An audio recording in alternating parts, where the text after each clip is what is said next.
Hi guys, thanks for joining me here today. I know it's been quite a while, right?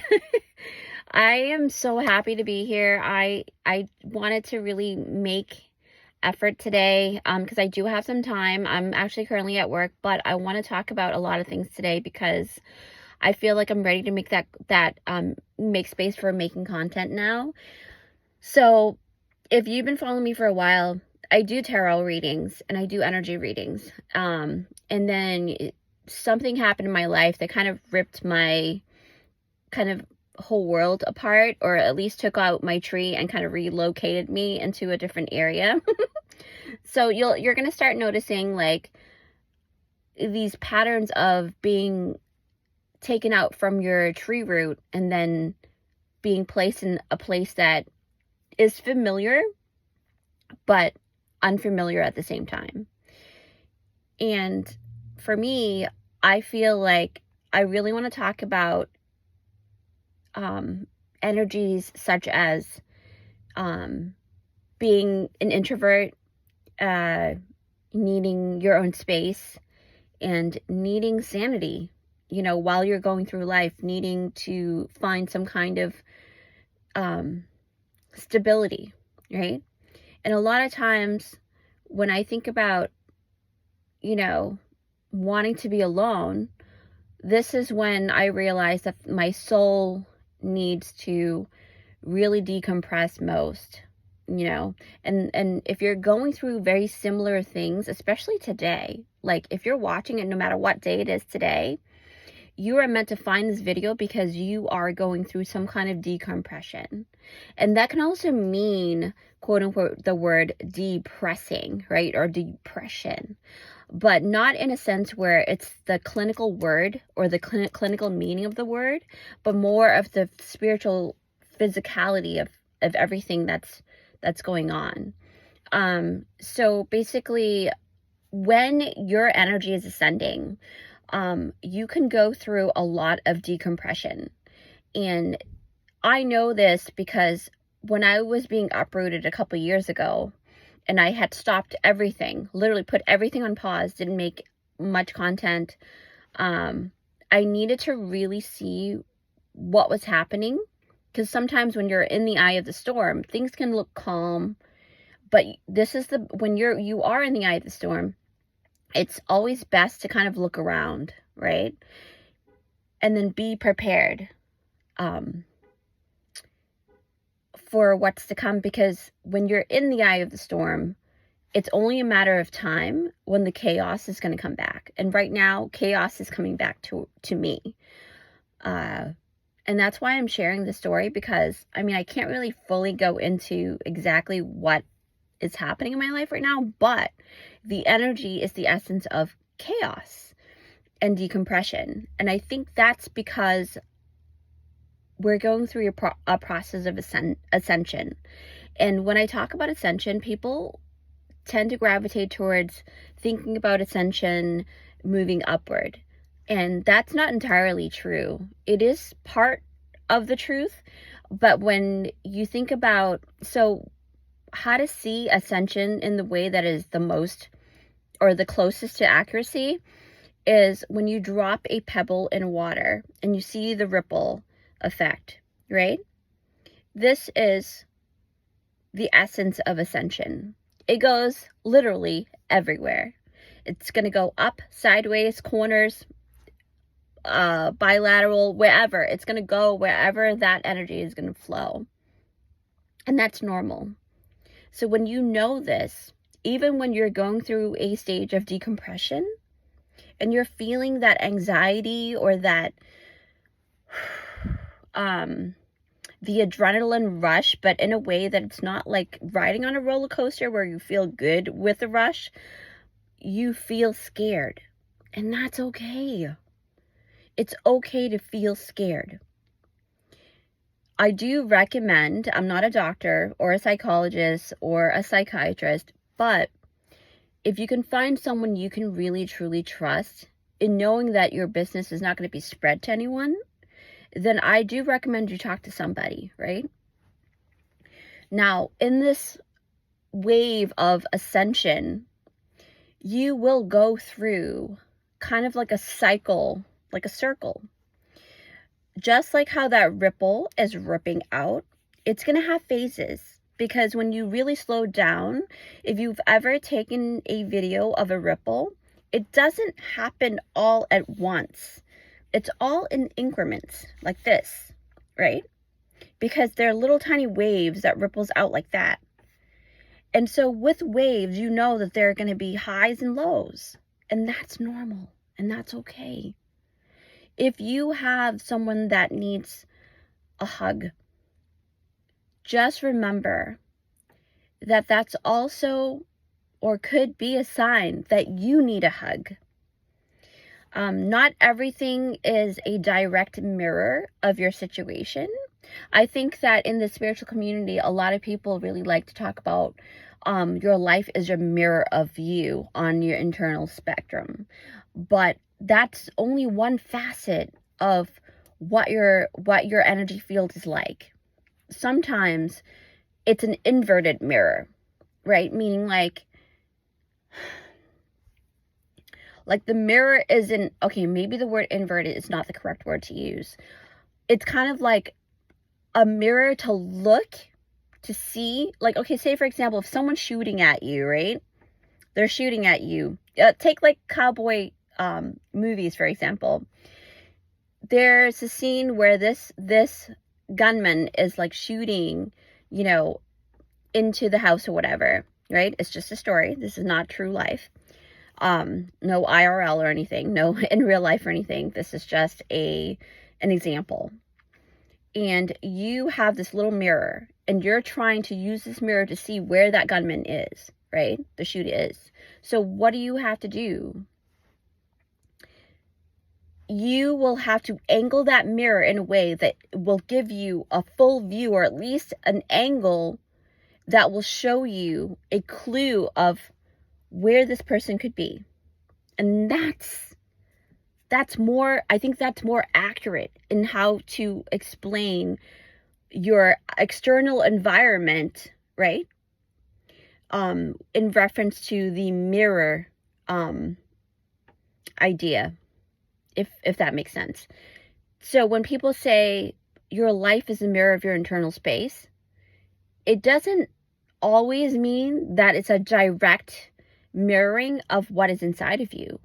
It could just be a clue into finding a better way to either accept, respond, or divert from harm. So it's kind of like the idea of when someone tells you their problems and they found a solution to it, or if they say something about what they've been through, a huge thing that they had to go through as a kid or whatever, you don't necessarily have to go through those things to learn from their lessons, is what I mean. Maybe that's a really elongated way to express that. But anyways, this is how my mind process, okay?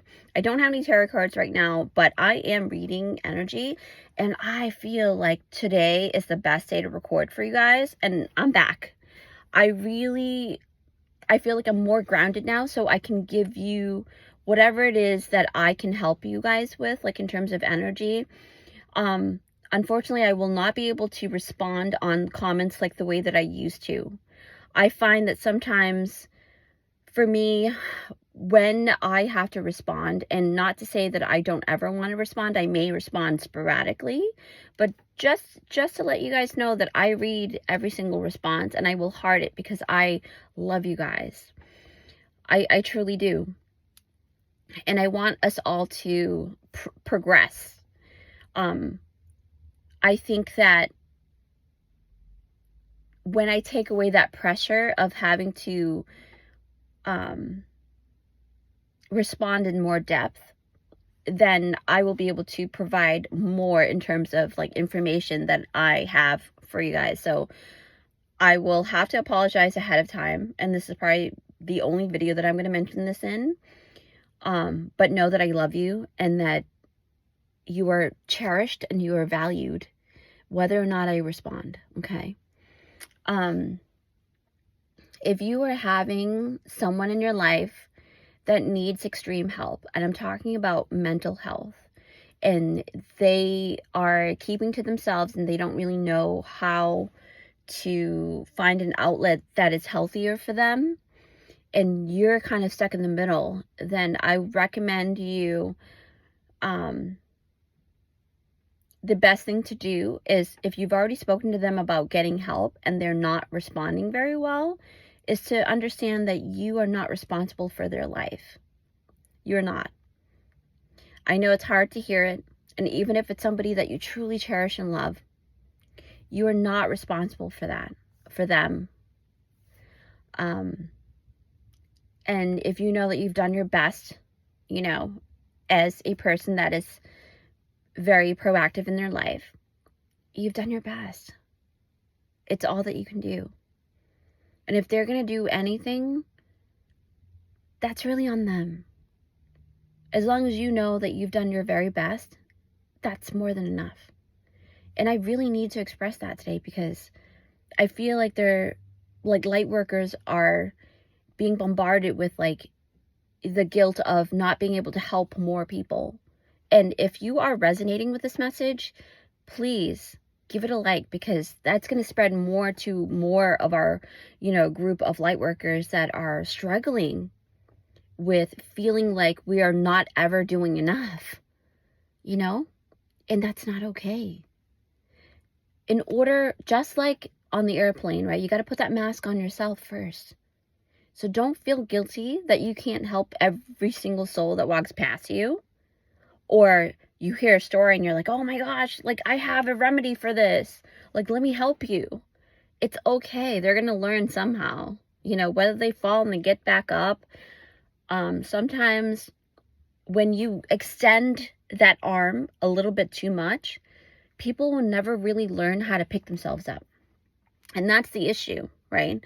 That's the issue, especially when toxic positivity combined with extreme empathy, combined with extreme compassion, can produce such a group of society that really is a little, I quote unquote, handicapped. I know that word is very controversial, but I don't know any other way to explain it. It's almost like you take away their ability. You're actually taking that opportunity for them to be able to become and learn to be more resilient, because you're babying them. Okay? So stop babying them. I know it hurts. I know it hurts to the core. And you want to fix all the people that you love in your life, but you cannot, because you are not responsible for anybody else but yourself. And only when you are okay, only when you are okay, will you be able to, in the future, when the time is ripe, you're going to be able to help so much more on so many different higher levels than you've ever been before. And this is why I'm telling you now. Stop babying the people that you've been babying. Just trust that whatever you have helped is enough for them to grow that plant and grow it with the utmost blessed foliage that you've ever seen on a tree. And it's okay. You've done your very best. And I will let you go with love right now. But I'll be back. I'm here. So when I post this video, please know that this video has found you for a reason. Okay? Feel free to share it. No pressure. But if you know that it'll help someone, then please do. Because right now is a very pivotal moment in time of the ascension process, that we are all interconnected and interwoven in a way that you can't even fathom. When I close my eyes during meditation one time, it's not even just a spider web. It's like that word, it's almost like a beehive upon a beehive upon a beehive upon a beehive, so thick you don't even know where the hive started and where does it end. because it's all in one encompassing big, huge, thick ass beehive, if you can really like fathom what I'm trying to say. So with that said, we are all just making honey. We're making honey for our collective. So with that, I hope that you join our family here. I've changed my channel name yet again because I feel like I have changed internally. And now I'm so happy to be more grounded. And there will be days when you don't feel grounded, and that's okay. That's okay to not feel grounded. Just have a tether. Tether yourself until you're ready to ground yourself again. Okay? All right. I'll see you in my next one.